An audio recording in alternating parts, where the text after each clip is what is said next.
Oh, you gonna learn something today. Hey, this is Damian Mimic Rando of California Spinners, and we're on day 37. Today is day 37, I think it is. I'm getting so confused with these numbers, guys. I'm trying to keep up with them, trying to keep you guys in the loop. Here they go.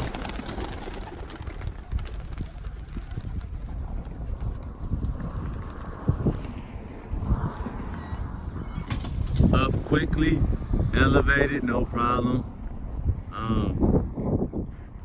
One of them came out, took off that way to the left. I don't know what he's doing. I don't know what's that about over there. But he's coming back to catch up with these guys now. And they're up. They look excited. Oh, well, I don't say look excited, but they're happy to be out. So that's a good thing.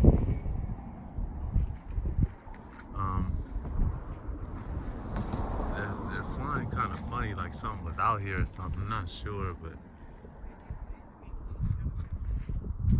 let me get out this heat, guys. The sun's beaming directly on me. So I'm gonna walk over here under this shade tree and try to sit under this shade tree right now. See if I can't get them in focus.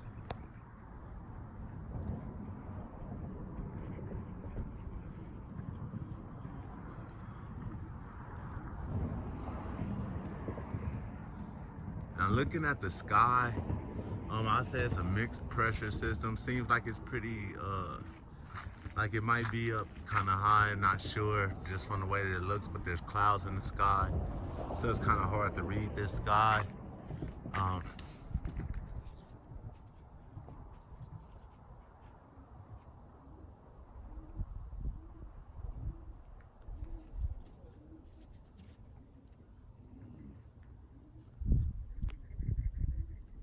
Took them a minute, they went straight up. They didn't like fly and go up, like make their circles or patterns to go up. They went up. They just immediately elevated, they elevated immediately up on coming out. And now they're starting to get it back together and slow down. As you can see, there's a lot of individual activity up there. They're trying to come in. When they're at this stage, if you don't want them to come in, guys, there's things that you can do to stop it. It's all involved the feed can, mainly.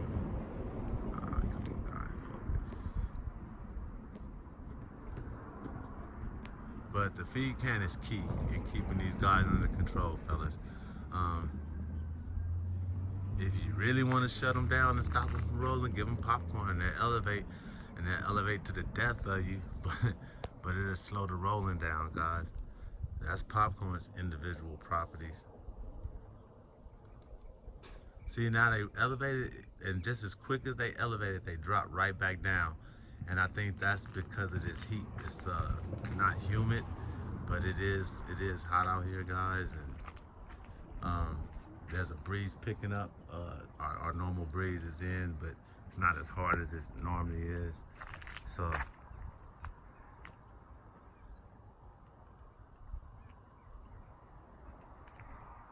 I was supposed to fly on 4 hours earlier. Water main busted at one of my spots. I had to go in last night. They called me to help them clean up the area. It's not my job, but they paid me extra to come in and help get the water up, and then I referred them to a company that deals with water damage and whatnot. But I got most of the water up on my own. But as far as fixing the problem itself, they had to call in people, plumbers and stuff. So I was up late. Then I came home, was tired, took a nap, or went to sleep rather. Now I'm up. Hey guys, hit the like button, hit that subscribe button. Remember, you're gonna learn something today. This is Damian Mimic Rando of California Spinners, and we're on day 36, I believe, or 37. And birds flying nice, beautiful day. I mean, like really beautiful day as far as getting out, going to the beach or something. So If you're not out and enjoying this weather today, you need to get out there and enjoy it, guys. Look at the speed on them.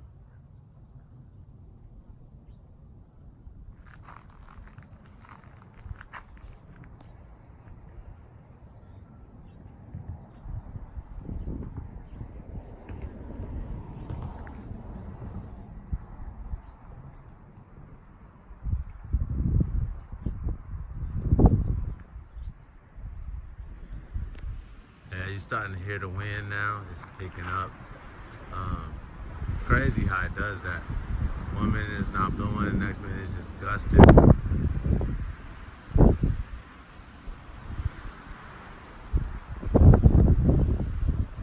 It's amazing.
Guys, if you have any questions about how old this kid is, um, if you look at the date that they've been flying, like if it's day 34, just add 15 to 18 days to it. Because when I started with 15 to 18 day old squeakers. They were all 15 to 18 day old, and I think I had one 14 day old. So just add 14, 15 days, up to 18 days onto the date that you see them flying, and then this is their actual age. I notice when guys say on videos, they've been in the air for 3 months, they don't tell you the exact age of the bird. And we know that some guys don't allow their birds to come out until they're at least a month old. So um, when they say stuff like that, the bird is usually like 5, 6 months old. Um, well, mine's are more actual. That's why I fly them the way I do. So when I tell you they come in at 3 months, it's really 3 months. Or if I tell you they come in 2 months, it's actually 2 months. I try to be as accurate as possible. And this comes from watching the birds and taking notes and keeping good notes on the stuff that you're doing. This is my first time really trying to stay this is my first time trying to stay as accurate as possible with the dates for the videos, and this is my first little video series that I'm running where I'm trying to stay interactive with you guys. So, like for reference, like if you guys want to know their age or anything, you can check there. You'll see. Just add just add the days to it, and you'll get the actual age of the birds. This is the first round that I actually bred. This is not a kit I put together or anything. It's just the first round that I bred that came out. I have a second round over there that's in the process of that 20-day challenge. So they'll be out flying soon, and then I start documenting them. I wanted to redo another 20-day video just so I can stay, like, give you step-by-step instructions. I see a lot of guys doing it, but they're not doing it by the steps, and the steps are important because there's things that you have to do in order to get the birds to respond properly, especially if you want them to go up in 20 days and kit in 20 days. So I thought I wanted to do a more in-depth and more hands-on type video where I set the cameras up so you can see the different things I do. I noticed there's the number of views on the extra feeding day.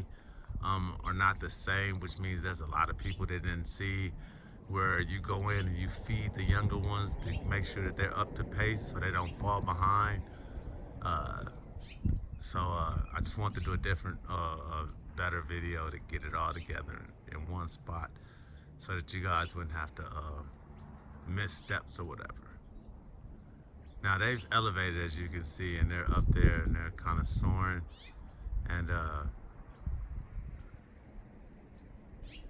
that wind's starting to blow, so it's gonna be pretty interesting on how tired they are when they come in. But as you see, they're not beating their wings. Not too many of them flying there. That's them just soaring on the air itself. When they're up there like this, this is their gelling time. This is when they get to learn each other. They usually battle for positions, you know, like the hierarchy of the cage. And if you watch them in the kit and then go watch them inside the cage, they usually sit in their positions almost, based on how they fly. As you add new birds and take out older ones or whatever, you'll notice the positions change, and they do that a lot, depending on how often you change the makeup of the kit. And they go through a little battle for supremacy, especially with the cocks. So I like to watch them and pay attention to that kind of stuff. Did you guys check out the Bob Scott video from 1995? Very informative, very informative. And he made a valid point that I know a lot of guys let go in one ear and come out the other. But he said, how can you basically beat a family of pigeons with a bunch of birds that come from different origins? And Pimson hit on that too at one point. Like, there's no way that you're gonna be able to compete against a well-bred family when you're dealing with a lot of outside birds and outside influences on your family. And the guys that are in the hobby now are not really teaching these type things. They don't teach keeping a solid family together. They're more into this hodgepodge of getting a bunch of birds from everywhere and trying to make a champion out of a bunch of birds that have no relationship together. So basically you're trying to make a new type of bird and then make it a champion at the same time, when there's already champion blood and a champion line of pigeons out there with the Reed and Higgins families that was made, and different families out there. Like Rick Me has a very nice family of pigeons that you can take and make into a nice a sub-family of the Rick Me family. I've seen birds from the Norwoods, very excellent pigeons, but you have to breed them to get the consistency, not the consistency, the frequency out of them, and get that consistency out of them that you're gonna want. They're older birds, they've been around a while, so trying to find them pure where people haven't added no influence to them is going to be very difficult. As time goes on, you'll notice it gets harder and harder to find the actual bloodlines that are not corrupted or have anything mixed into them. And this is where the propaganda and the lies start, because you have guys out here that are mixing these birds, making different families, sub-families or whatnot. And then how can you say that? All right, perfect example, guys. These are Hollywood birds. This is a Hollywood family of pigeons that I have. Even though I've been flying them for a while, and I can go ahead and say, oh no, these are Randall pigeons. You know, these are made by me. These are actually Hollywood birds, because I haven't did anything different to the bloodline that Hollywood would do. I kept the birds the way that he gave them to me. I bred them the way that the original ones that he gave to me, I bred them the way that he said. And I've been using the same techniques of breeding ever since. I haven't changed the breeding techniques or anything. It's just I keep the family pure. I breed, one, I breed for balance. I color balance a lot, type balance. You know, I do all the necessary balancing to the birds to keep them in the air, not not overbreed them to the point where they basically become roll downs or anything like that. I'm not trying to degenerate the good genes in them to try to make nothing different. I'm just maintaining the genes that they have. And what you see is you get a lot of guys that like to go in and they want to take the Rick Mees and add them to the Starleys and the Jackanets, to the Higgins and the Higgins to the Norwoods and stuff like that. And what it does is you're adding a lot of different influences to the birds that basically may not match or wasn't supposed to be there. And once you start doing that, guys, it's just a matter of time before you lose control and you lose the original birds that you had based on the fact that you added in these different characteristics and traits that didn't belong in the birds. And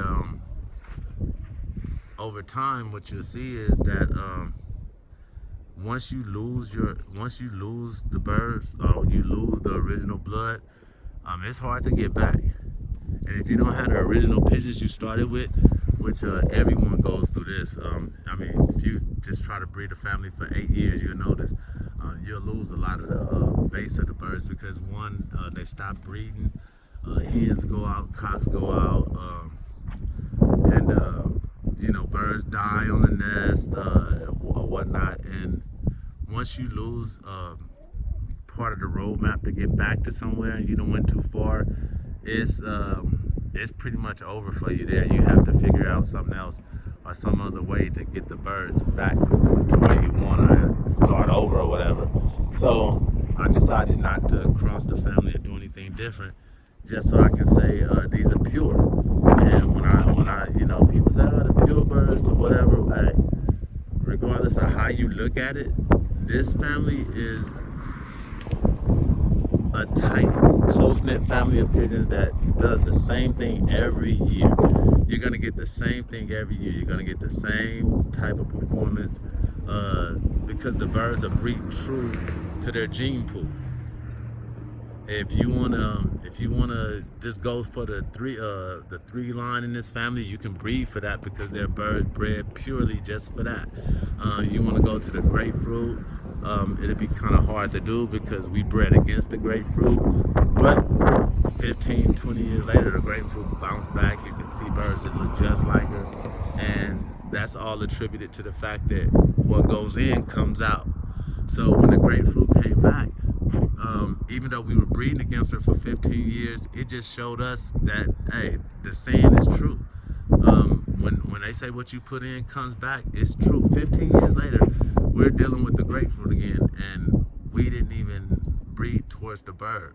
We bred, when we got the grapefruit, we took her and bred her to the center tail, which is a reed bird. They were both reed birds, but the grapefruit and the center tail were two different type of pigeons. The center tail was from a grandson off of 778991. The grapefruit was something different, and she carried her check base in her, and inside her check base there was no recessive red. She would not throw a recessive red to save her life. You could put her on 100 different self spread reds and she would keep throwing checks, and that was her thing. That's what was special about the grapefruit, and she put a speed on them, man, that was phenomenal. So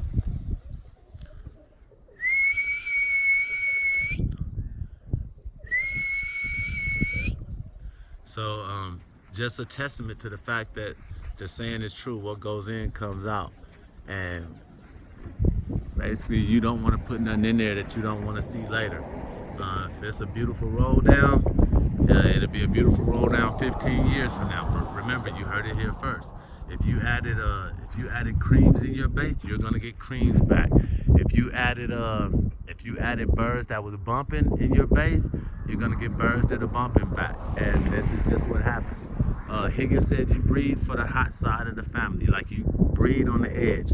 If you guys are not breeding on the edge, you're gonna notice you're gonna get your rolls are gonna the way that your birds roll, the frequency in their roll is going to change, and they're going to be infrequent pigeons. And this is when you come into the birds that roll once every minute or once every 2 minutes or whatever that is. And you're not going to want that after a while. You want to keep that frequency. And that's why Higgins said breed on the edge, so that you can keep birds that are 3, 4, 5 times a minute. This is important for competition, and you don't want to go too far. If you guys notice, I put those little pink bands on their legs. This is identification purposes, which kit they're going to belong. Because what's going to happen is as I go on, I'm going to get more and more birds. Because their bands are pretty much alike, I'm going to end up getting different teams that are similar. And what I don't want to do is I don't want to start adding birds to teams that don't belong in the teams that they're in. So what I did was I basically started putting identification bands on them, so I know who was what and out of what. I was watching Bob Scott video, and he was talking about the red-headed hen, right? The pure pigeons and pigeon birds and stuff like that.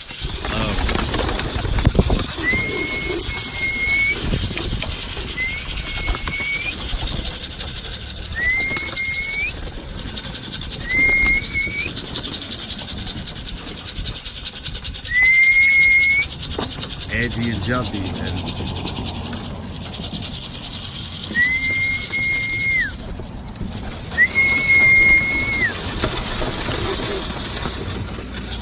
they're all in, guys.